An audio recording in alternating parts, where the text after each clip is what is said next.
ပထမအစပြောချင်တာကတော့ကျွန်တော်သတင်းကတော့နည်းနည်းကြားတဲ့နည်းနည်းရပတ်တယ်ကြားပါပြီ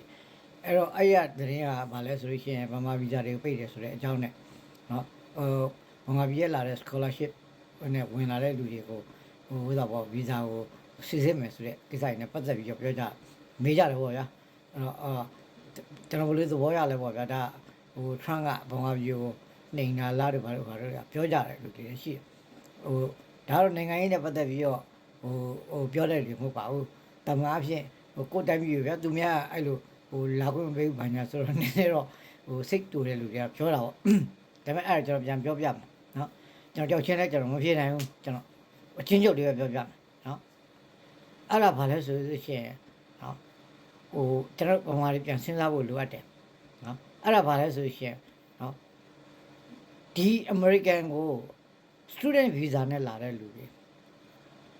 အလဲ visa နဲ့လာတဲ့လူတွေအဲ့လူတွေကတာမန်လက်လုပ်လက်စားနော်ဒါမှမဟုတ်ရင်ငွေကြေးနဲ့တတ်နိုင်တဲ့ဟလာရိုးရိုးသားသားလူလက်တန်းစားသားသမီးတွေဘယ်နှယောက်ပါလားဟမ်ဘယ်နှယောက်မြတ်ဒီရောက်ပါလားနော်ဒီလိုတကယ်လာတဲ့ပညာသင်ဆိုတဲ့လူတွေအလဲပတ် visa ဆိုတဲ့လူတွေကနော်ဒီကလေးတို့ကျွန်တော်အပြည့်ပြရတော့မဟုတ်ဘူးနော်ဒါနိုင်ငံရေးနဲ့တွေ့တာအဲ့တော့အဲ့ဒါတွေကဘာလဲဆိုရင်ခရိုဗီယာနဲ့စစ်တပ်အတိုင်းဝိုင်းနဲ့ပတ်သက်တဲ့လူတွေကြီးပဲနော်ဘုံကြီးသားသမီးအငိမ့်သားတွေအဲ့အကောင်ကဒီကိုလာကြနော်လာပြီးဒီရဘာလို့မလဲသူတို့ကနီးစက်တဲ့အဖွဲ့အစည်းတွေရှိတယ်သူတို့နဲ့တော့ပေါ့ဗျာရှင်းပြောရင်တော့ဘောမာတွေရှိတယ်အဲ့သူတို့နဲ့ပေါင်းပြီးတော့အမေရိကန်နဲ့မှာခရစ်ကရအောင်ယူမယ်ဒီမှာနေမယ်နော်ဓာတ်တက်ဆက်လာဖို့လည်းရှိသေးတယ်နော်အမေရိကန်ဆိုကလည်းတည်နေတယ်နော်ဗမာစစ်တပ်ကမကြခင်ပြိုကွဲမယ်ဆိုတာနော်ဒါကျွန်တော်ကျင်းတွေပြောတာနော်အမေရိကန်ရဲ့တကယ်ဒီသူစစ်တဲ့တစ်ခုရဲ့ပေါ့ institution တစ်ခုရဲ့နော်ပုဂ္ဂိုလ်နဲ့ကျွန်တော်မေးကြည့်တဲ့ခါကျတော့သူက60ပေးထားတယ်နော် PDF နေနိုင်ဖို့နဲ့ဗမာပြည်ကအဲ့မဟာလာပြုတ်ကြဖို့ကနော် PDF နေနိုင်ဖို့60မဟာလာပြုတ်ကြဖို့က60မဟာလာလုံနိုင်လို့တရုတ်ကနေနောက်ခံအကုန်လုံးလုံနိုင်ရင်40ပဲကျွန်တော်လေနော်ဘာလို့ဆိုတော့သူတို့ကနေဇက်တီမှာထိုင်းနေဇက်တီမှာအကုန်လုံးကြည့်တာနော်အဲ့တော့ဘယ်ချိန်မှာဘာဖြစ်သွားပြီဘယ်ချိန်မှာကင်ရဘာလို့လိုက်ပြီကချင်ကဘာလို့လိုက်ပြီချင်းကဘာလို့လိုက်ပြီရခိုင်ကဘာလို့လိုက်ပြီစသည်ဖြင့်နော်အဲ့ဒါတွေဆိုလေးလာသုံးသပ်ကြည့်တဲ့အခါကျတော့မင်းအောင်လည်းကြမခံဘူးဆိုတော့သူတို့သိအဲ့ဒါကြောင့်မလို့အဲ့ရနေပြီးတော့စိတ်ဝင်လာမဲ့ဟာအဲ့ဒီဘောမတတိုက်ရဲ့သားသမီးတွေခရိုနီခရိုပြသားသမီးတွေကိုဆန်ရှင်လုပ်ချရတယ်ကျွန်တော်တို့ပြည်သူမှာဘာမှမနေတော့ဘူးဆိုတော့ကျွန်တော်တို့ပြည်သူလည်းအမေရိကန်လာဖို့ဘာခွင့်ရေးမှမရှိဘူးလာစရာပတ်စံလည်းမရှိဘူး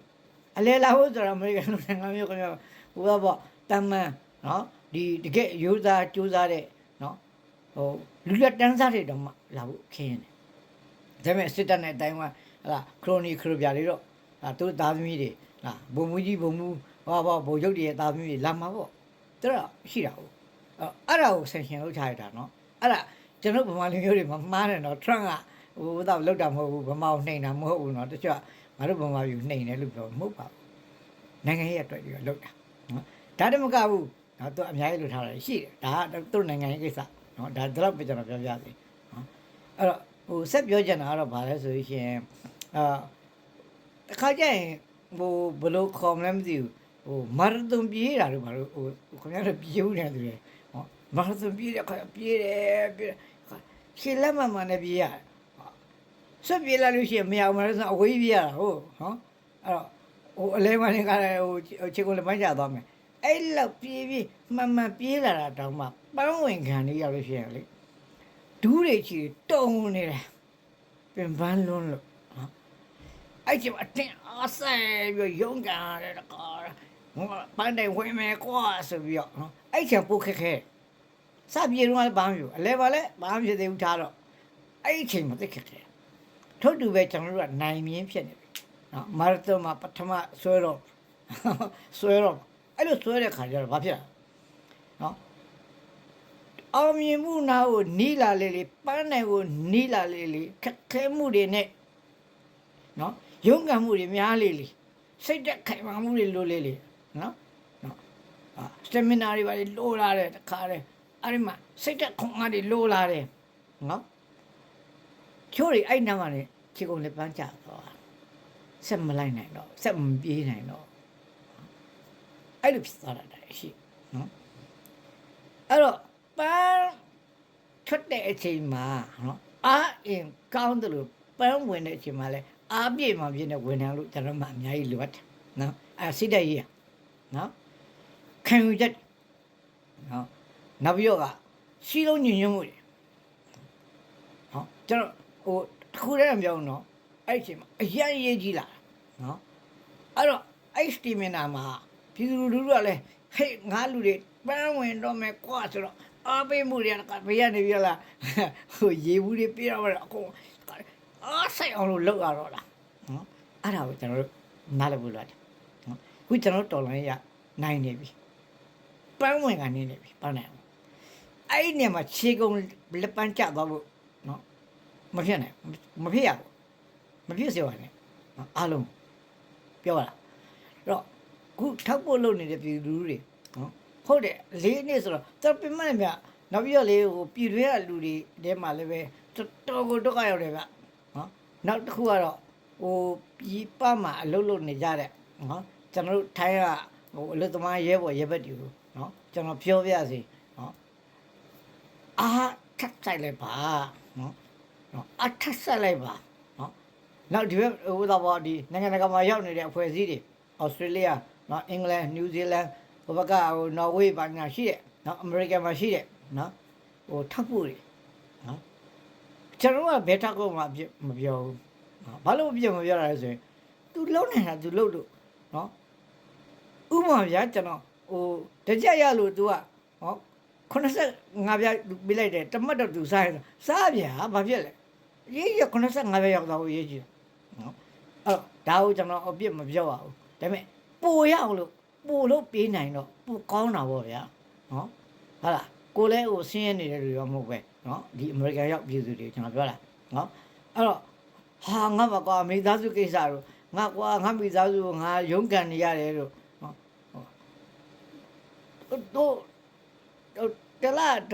$နဲ့လေလူလို့ရပါတယ်$10နဲ့လူလို့ရပါတယ်$နဲ့လည်းခင်ဗျာမွေးမသားပါဘူး$နဲ့လည်းခင်ဗျာမွေးမသားပါဘူးလူကြပါတန်းကြပါနော်အရေးကြီးနေတယ်$1000နဲ့တိတ်နဲ့ချီပြီးတော့လိုအပ်နေတယ်အခုချိန်မှာဘာလို့လဲပတ်နေဝင်တော့မယ်ခုမှကလေးအတင်းရုန်းကန်ပြီးတော့နော်ကလေးတွေကနော်ဒီတိုင်းတော့တစ်ဖွဲ့ရောအလုံးဒါကျွန်တော်ခလေးလိုပြောတာကျွန်တော်တဲ့ပြောကျွန်တော်ပြောတာနော်အဲ့တော့သူတို့ရုန်းကန်နေကြအဲ့တော့ကျွန်တော်တို့ကနေအေးအားတွေဖြစ်ပေးရမယ်နော်ဒီလိုအချိန်လေးကိုရောက်လာပြီနော်အဲ့တော့ပန်းနိုင်ဝင်ခံနေကြမှာလဲမတော်ကြမတော်စေချင်ခုနိုင်ငံတကာလည်းကြည့်နော်ကြည့်ရမတော်ကြည့်တာနော်အခုကျွန်တော်တွေ့တဲ့ပုဂ္ဂိုလ်ဆိုလို့ရှိရင်သူကဟိုတမရကိုအကြံပေးနိုင်တဲ့အခြေအနေလောက်ထိရှိတဲ့ပုဂ္ဂိုလ်ပါနော်အဲ့ဘုံမာပြည်ကိစ္စနဲ့ပတ်သက်သူအကြံဉာဏ်ပေးတာအများကြီးရှိပါတယ်ဒါပေမဲ့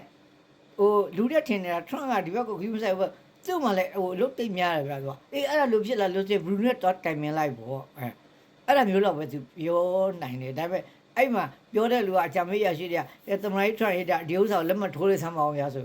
သူကထိုးတာပဲဟုတ်အဲ့တော့အဲ့ဒီထဲမှာအကြံဉာဏ်ပေးနေတဲ့လူတွေကအများကြီးရှိတယ်အဲ့တော့ကျွန်တော်ရှိရလူတွေကလည်းပဲနော်ဒီမှာကျွန်တော်ဒီပါဗျာအမေရိကန်မှာနော်တကယ်ပုံကိုကြီးတွေရှိပါတယ်နော်လွတ်တော်အမတ်မင်းများတို့နော်ဟိုဘယ်အဖွဲ့ညာအဖွဲ့ရဲ့ခေါင်းဆောင်ကြီးများတို့နော်အဲ့ဒါတွေရှိပါတယ်နော်ဒီလာပြီးတော့ဟိုတော့ဟိုငါတို့တော့အမေရိကန်ရောက်သွားပြီးအေးသွားပြီလို့မလုပ်ပါနဲ့နော်တက်နိုင်ရင်အမေရိကန်မှာရှိတဲ့နော်လွတ်တော်အမတ်များစီးနေမှာများကိုရှင်းကကြပါပြောကြပါဘာလို့ခင်ဗျားတို့မှာ mandate တွေရှိနေကြမှာ mandate ခိုးတစ်ခါကျွန်တော်ပြောပြီးပြီနော်အဲ့တော့ mandate တွေရှိနေလို့ကျွန်တော်ပြောတာနော်ဝင်ကြပါကျွန်တော်ဆိုလို့ရှိရင်ဒုတိယဒန်းဆောင်ဝင်လို့ရတာပထမဒန်းဆောင်ဝင်လို့ပြောကျွန်တော်မှာ mandate မရှိဘူးဟောမင်းဘာဆုံးဖြတ်နိုင်လို့ဆိုကျွန်တော်ဘာမှဆုံးဖြတ်နိုင်ဘူးအဲကျွန်တော်သတင်းလေးပေးတာသူရှိတဲ့သတင်းပြန်ယူတာတော့ပဲကျွန်တော်လုပ်နိုင်တာနော်အဲ့ဒါကြောင့်မလို့အားလုံးဝိုင်းကျူးကြပါတော့ဗျာဘာလို့ဆိုတော့ပန်းနေဝင်နေမလို့နော်ဒါအစဆုံးကျွန်တော်ပြောရင်းမဲ့ပြည့်စုံမှာမဟုတ်ဘူးနော်ဒါတော့ပဲပြောနိုင်တယ်10မိနစ်အားလုံးကျေးဇူးတင်တယ်မြေသားမျိုးပါကျွန်တော်ဗီဒီယိုလည်းမျှဝေပြီးတော့ကြည့်ကြပါကျေးဇူးတင်ပါ